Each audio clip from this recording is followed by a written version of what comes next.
When I revealed my baby's name at dinner, my husband's grandmother said, "No child of ours will carry that peasant name." The blood pressure cuff was still wrapped around my arm when the nurse asked me, very gently, if there was anyone she should call.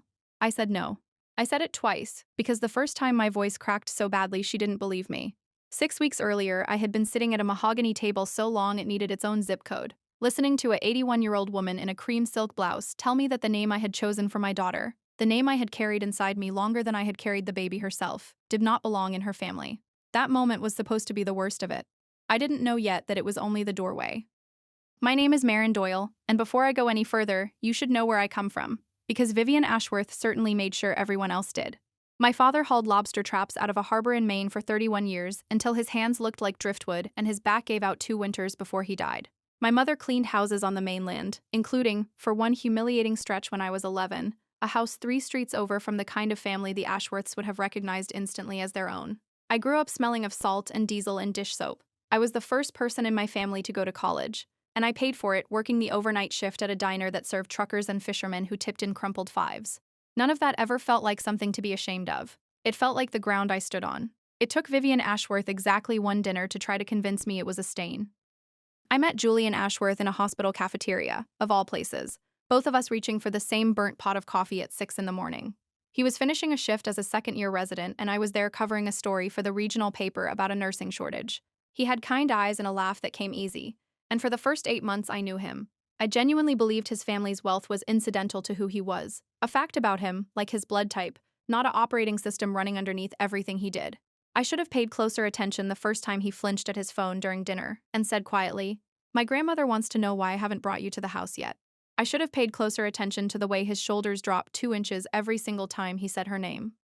The house, when I finally saw it, took up most of a hill overlooking the water. White columns and boxwood hedges clipped into shapes too perfect to be anything but a warning. Vivian received me in a sitting room with a fireplace that had clearly never been used, wearing pearls at 11 in the morning, and she looked me over the way you'd look over a used car with a suspicious mileage reading. "So you're the journalist," she said, and made the word sound like a diagnosis.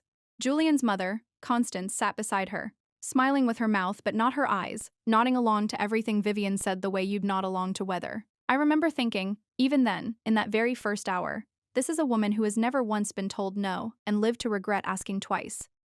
I found out later, from Julian's cousin Simone, that I was not the first outsider to walk into that house believing love would be enough. Simone was 34 when I met her, sharp-eyed and quiet in a way that took me months to understand was armor rather than temperament. She told me, over coffee in a shop 3 towns from the Ashworth estate, that she had once had a fiancé Vivian disapproved of, a schoolteacher, not remotely poor, but not old money either, and that within a year of the engagement ending, quietly and without explanation, Simone had been effectively erased from 2 family trusts and half the family photographs. "She doesn't yell," Simone told me, stirring sugar into coffee she didn't drink. "She adjusts. That's the word she uses. She adjusts people out of the picture." I laughed, at the time, because it sounded almost funny, almost gothic, almost too neat to be real. I didn't laugh again for a long while after that. Julian and I married in a ceremony that was, on paper, mine and his, and in practice entirely Vivian's. She chose the venue, her own rose garden, after informing us, not asking us, that the small beach ceremony my parents and I had dreamed about for years wasn't appropriate for a family with the Ashworth name attached to it. My mother wore a dress Vivian's assistant had quietly suggested she consider updating, a comment so smoothly delivered it took my mother 3 days to realize she'd been insulted. My father, 3 years gone by then, wasn't there to walk me down the aisle, and Vivian in her toast mentioned my humble beginnings twice, each time with a small pause afterward, like she was waiting for applause for her own graciousness in tolerating me. Julian didn't correct her. Julian never corrected her. I told myself that was because he was raised to keep the peace. It took me 2 years of marriage to understand that keeping the peace and protecting me were never, in that family, going to be the same thing. I found out I was pregnant on a rain-heavy morning in early spring, standing in our bathroom holding a plastic stick with 2 pink lines, and Julian cried the good kind of tears, the kind that don't care who sees them. For about 4 months, that pregnancy belonged entirely to us. We debated names during long walks. We argued gently about nursery colors. We stayed up too late Googling things we didn't need to Google yet. And somewhere in the middle of all that ordinary, unremarkable joy, I decided on a name, and the decision felt less like choosing and more like remembering something I'd always known. My father's mother, the grandmother who raised me half the summers of my childhood because my own mother worked doubles, was named Daisy Mae Doyle, and she was the toughest, funniest, most stubbornly loving woman I have ever known. She could gut a fish in 9 seconds and recite half of Yeats from memory, and she never once, not one single time in 82 years of hard living, apologized for where she came from. When she died, the entire harbor town closed its shops for the funeral. I wanted my daughter to carry a piece of that woman into the world, so I chose Daisy May Doyle Ashworth, and when I told Julian, lying in bed with my hand on my belly, he kissed my forehead and said it was perfect. He said it twice. He meant it, at least in that room, at that hour, before his grandmother ever heard the sound of it out loud. We announced the name at what was meant to be a celebratory family dinner, 7 months along, my ankles swollen and my patience for pretense thinner than it had ever been. Vivian set down her fork with a precision that should have warned me. Daisy May, she repeated, like she was testing whether the words would leave a bad taste. No child of ours will carry that peasant name. The table went silent except for the small, horrible clink of Constance setting down her wine glass in agreement. Julian beside me went very still, and I remember thinking, absurdly, that I could hear my own heartbeat over the sound of nothing happening at all. I want to tell you I stood up right then and delivered some perfect, devastating line. But the truth is messier than that. The truth is I sat there for a long, ugly moment, feeling every year of every small comment about my accent, my family, my background, land at once, like a wave finally breaking after building for years out at sea. That name belonged to my grandmother, I finally said, my voice shaking in a way I hated. A woman who worked harder than anyone at this table has ever worked in their life. Vivian's mouth curved into something that wasn't quite a smile. Precisely my point, she said. This family does not need a reminder of manual labor stitched onto its bloodline. Julian's children will be Ashworths. They will have names befitting that. Julian's children, not our children. I looked at my husband, waiting, the way I had waited at that first horrible dinner 2 years earlier, for him to say something, anything, that put his wife and his daughter above the woman who signed the checks. Grandmother, he said, and for one flickering second, I thought he might actually do it. Maybe we could find a middle name that honors. He didn't even finish the sentence. Vivian's eyebrow rose a single, devastating quarter-inch, and Julian's voice trailed off into nothing. Swallowed whole. That was the moment I understood, with a clarity that felt almost peaceful in its finality, exactly how this was going to go. What followed over the next 2 months was not a single confrontation, but a slow, deliberate campaign, the kind that reveals itself only in hindsight, one small strange detail at a time. First, it was a call from the hospital's billing office, informing me that our family contact of record had phoned to update our insurance information. Except neither Julian nor I had made that call. Then it was a baby gift registry that appeared online under a name I hadn't chosen, Beatrice Ashworth, complete with monogrammed towels and a nursery mobile, sent to friends of Vivian's who began congratulating me on a name I'd never spoken. Each time, Julian offered some version of the same explanation. She means well. She's old-fashioned. It's easier not to make it a whole thing. Each time, I told myself the next time would be different, that surely there was a line even his grandmother wouldn't cross, and each time the line moved a little further away. The night everything cracked open for good, I wasn't even planning to record anything. I'd left my phone on the sideboard in Vivian's dining room, recording a voice memo of grocery lists like I always did when my hands were full, and I forgot to stop it before we sat down. What came through, later, in perfect audio clarity, was Vivian informing Julian, in a voice as calm as if she were discussing seating arrangements, that the trust distribution scheduled to fund our new house would be paused indefinitely, unless the birth certificate reflected an appropriate family name. And Julian, God help him, saying only, I understand, grandmother. I'll talk to her. Not I'll fight for her. Not this is wrong. I'll talk to her, like I was a problem to be managed rather than a wife to be defended. I didn't confront Julian with the recording that night. I sat in our car in the driveway for 40 minutes, engine off, listening to it 3 separate times, feeling something in my chest go from hot to cold to something with no temperature at all.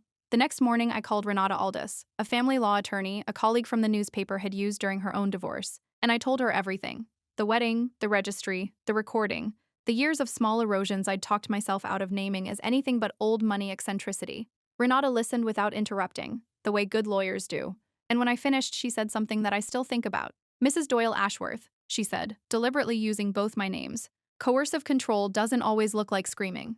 Sometimes it looks exactly like what you just described to me. Financial leverage tied to a child's identity is not eccentricity. It's a documented pattern, and if it's on tape, it's evidence. Renata suggested I also speak with my obstetrician about the stress I was carrying, and Dr. Naomi Feldstein, who had delivered half the babies on that side of the county, sat with me for a full extra hour past our appointment slot, checking my blood pressure twice because the first reading alarmed her. Your body is keeping score even when you tell yourself you're fine, she said, not unkindly. She was the one who first used the phrase that would echo through every legal document that followed. Sustained psychosocial stress with a measurable physiological impact. She documented it in my chart, Unprompted, the way Vivian's family doctor probably never had to document anything for anyone in that house. For a few weeks after that, something almost like hope crept in. Julian, confronted at last with the recording, went pale and quiet and apologized in a way that felt, for the first time in years, unrehearsed. He said he'd talked to a lawyer of his own, separate from the family's longtime firm, one who didn't answer to Vivian. He said we'd fund the nursery ourselves if we had to, that Daisy May's name wasn't up for negotiation, that he was done letting his grandmother run our marriage from the head of her dining table. I let myself believe it. I let myself believe it for exactly 11 days, right up until the afternoon Julian came home holding an envelope from the family's estate firm and told me, in a voice gone flat and careful, that his grandmother had requested, he said, like the word did any softening at all, that we consider a compromise, a legal middle name that would appear first on all formal documents, with Daisy May relegated to something used only, informally, at home. I remember standing in our kitchen holding a wooden spoon and understanding, with total clarity, that my husband had just handed me his answer. It was Simone who introduced me to Iris Okonkwo, a private investigator who had done quiet, careful work for 2 other families entangled with controlling matriarchs and contested trusts. Iris was unhurried in a way that made you trust her immediately, the kind of person who wrote everything down twice. Within 3 weeks, she had confirmed what Simone had always suspected but never been able to prove. Vivian Ashworth had, over the preceding 15 years, used the exact same mechanism: financial leverage tied to naming, schooling, and christening decisions, against no fewer than 3 other branches of the family. Simone's own broken engagement had coincided almost exactly with a trust restructuring that quietly moved her share into a fund controlled entirely by Vivian for future distribution at her discretion. A younger cousin, Theo, had been pressured, at 19, into legally changing his own middle name to match a deceased Ashworth patriarch in exchange for tuition money Vivian had otherwise threatened to withhold. The forensic accountant Renata brought in, a meticulous, soft-spoken man named Walter Nkemelu, spent 6 weeks combing through the family trust's filings and found something that turned my stomach in a way I hadn't expected.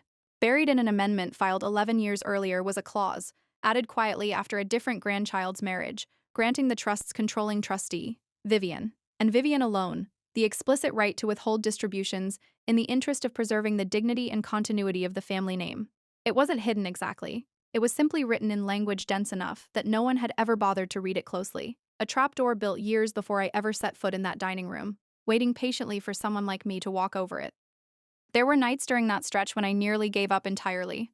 I remember one in particular, 8 months pregnant, sitting on the bathroom floor at 2 in the morning because it was the only place in the house that felt like mine, holding my phone with Renata's number pulled up, my thumb hovering over the call button, ready to tell her to drop the whole thing, to let Julian have his compromise, to let the birth certificate say whatever it needed to say if it meant one single night of not feeling like I was fighting a war I hadn't chosen to start. I didn't call. I sat there instead until the sky outside the small window went from black to gray, and I thought about my grandmother gutting fish in 9 seconds flat, never once softening herself to fit into someone else's idea of acceptable, and I put the phone down. Dr. Priya Anand, the therapist Dr. Feldstein referred me to, was the one who finally gave language to something I'd been circling for months without naming.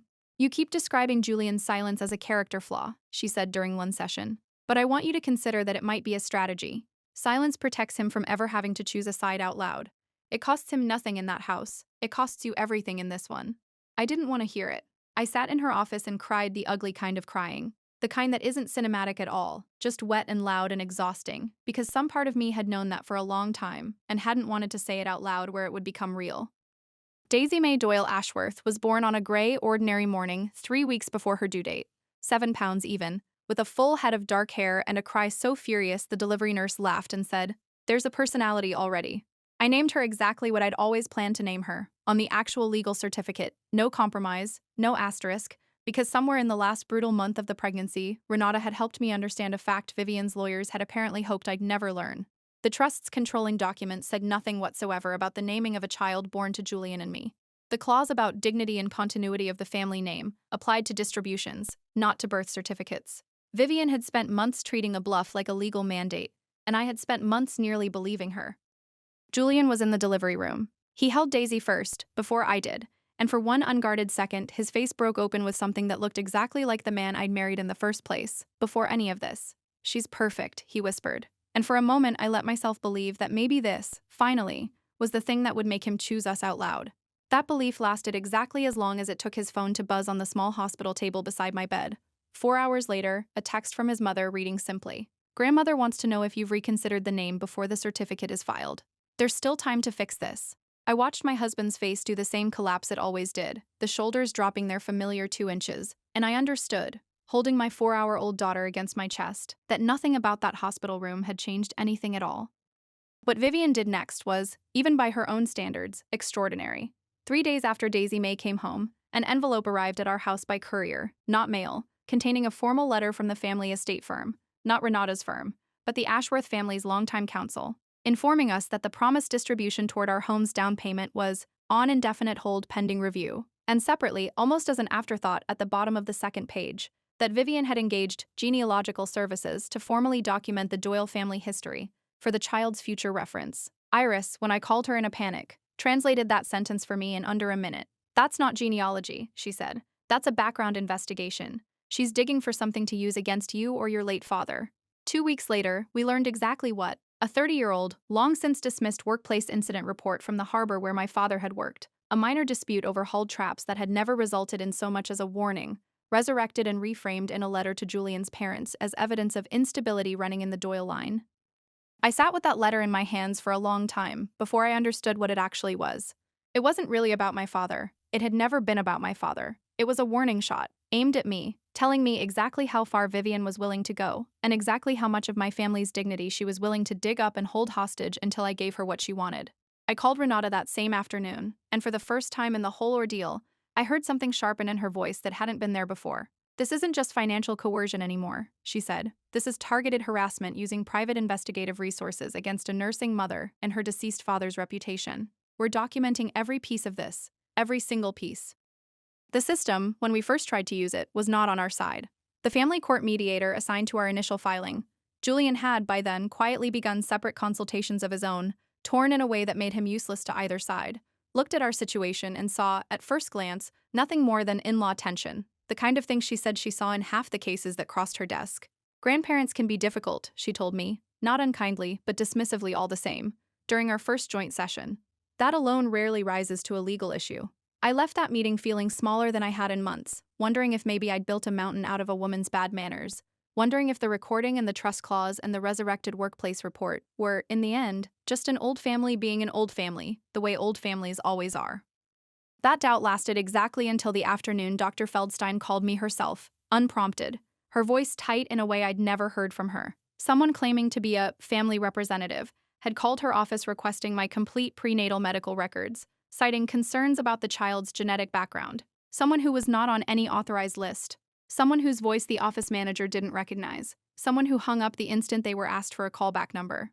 Dr. Feldstein had refused to release anything, flagged my file, and reported the attempted breach to the practice's compliance officer. But the fact of the call itself sat in my stomach like a stone for days. It was the first of what Iris would later call a threat pulse. A small, cold reminder, surfacing every few weeks throughout the calmer institutional months that followed, that the danger hadn't gone anywhere. It had just gone quiet. The second pulse came 6 weeks later, when a woman I didn't recognize struck up a conversation with me at the pediatrician's office, asking pointed, oddly specific questions about Daisy's schedule and which days we usually came in, before excusing herself the moment the receptionist called my name aloud. I never found out for certain who she was. Iris ran the plate on the car the woman got into afterward and traced it, eventually, to a rental agency 2 counties over, paid for in cash, the trail going cold exactly where these things always seem to go cold when someone with enough money wants it to. I never told Julian about that one. By then, there wasn't much point.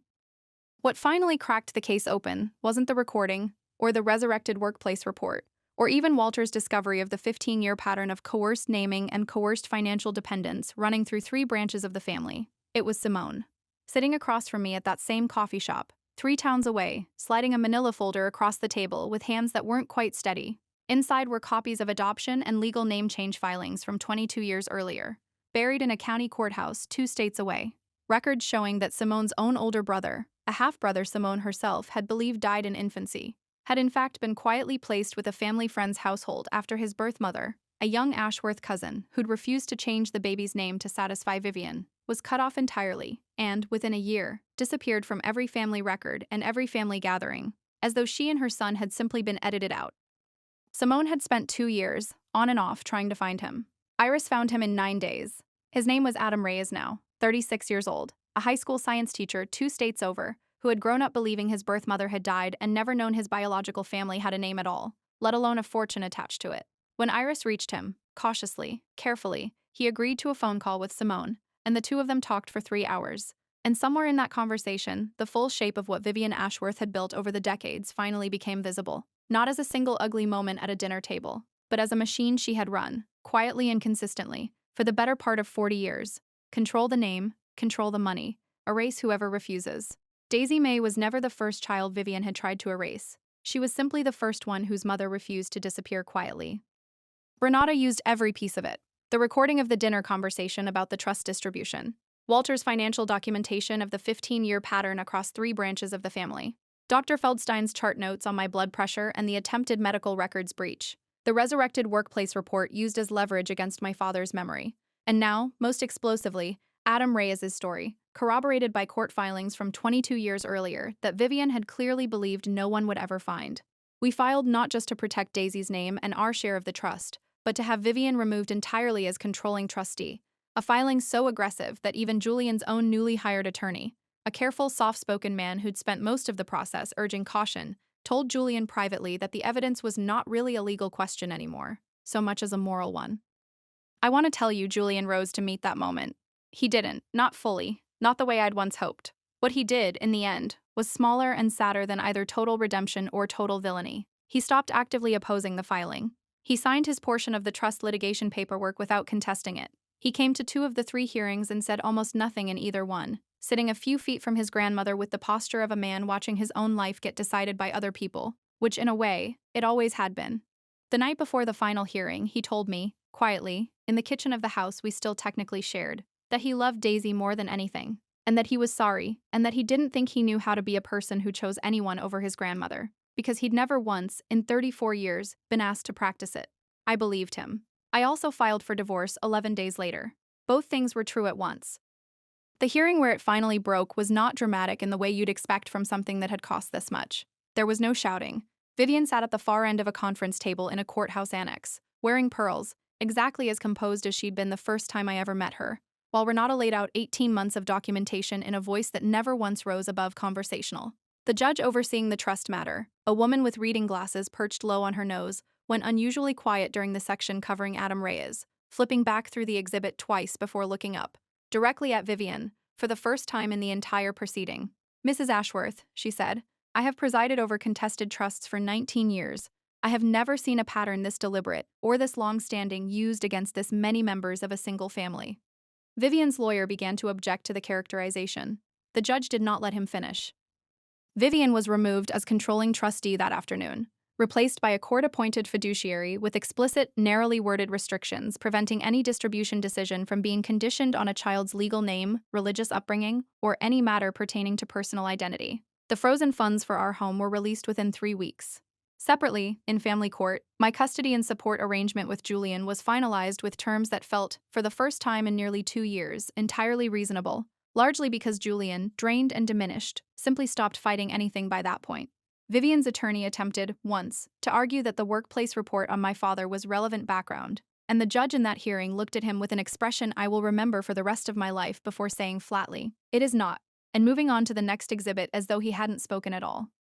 There was a night, near the very end of it, that I've never told anyone about, not even Dr. Anand, not in full. It was 2 in the morning, Daisy finally asleep after a stretch of colic that had lasted 4 straight hours, and I stood in the kitchen of the house Julian and I were dividing, holding a glass I'd filled with wine I had no intention of drinking, staring at Simone's manila folder still sitting on the counter where I'd left it that morning. I thought, for one long, terrible minute, about simply leaking everything to a reporter I still knew from my old newsroom, blowing the entire Ashworth family history open in a way that would humiliate Vivian far beyond anything a courtroom could accomplish. Consequences for Simone and Adam and Julian's parents be damned. I stood there with my hand on my phone for a long time. I didn't send anything. I poured the wine down the sink instead, and went and sat on the floor beside Daisy's crib until the sun came up, listening to her breathe, reminding myself, over and over, that the point of all of this had never been to become the kind of person who burns down everyone in a room to get to the one person who deserves it.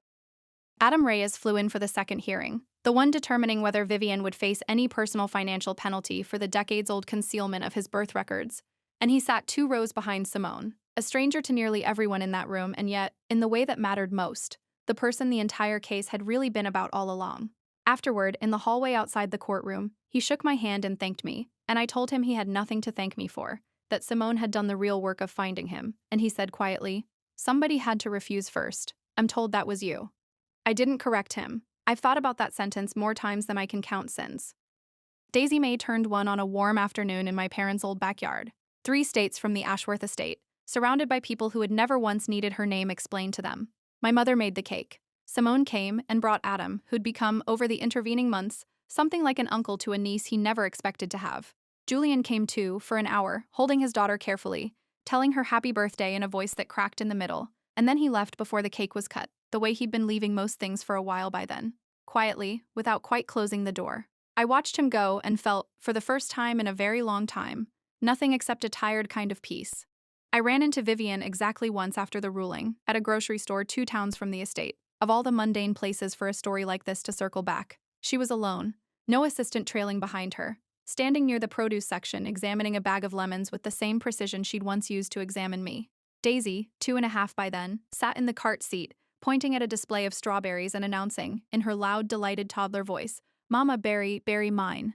And Vivian looked up at the sound of it, and for one unguarded second, her face did something I had genuinely never seen it do before. It softened, just slightly, just enough to look almost human. I didn't say anything to her. There was nothing left worth saying. I turned the cart toward the checkout, and Daisy May Doyle Ashworth, named exactly what I always meant her to be named, kept chattering happily about strawberries the entire way, utterly unaware that she had ever been anyone's battlefield at all. Only ever, always, simply herself.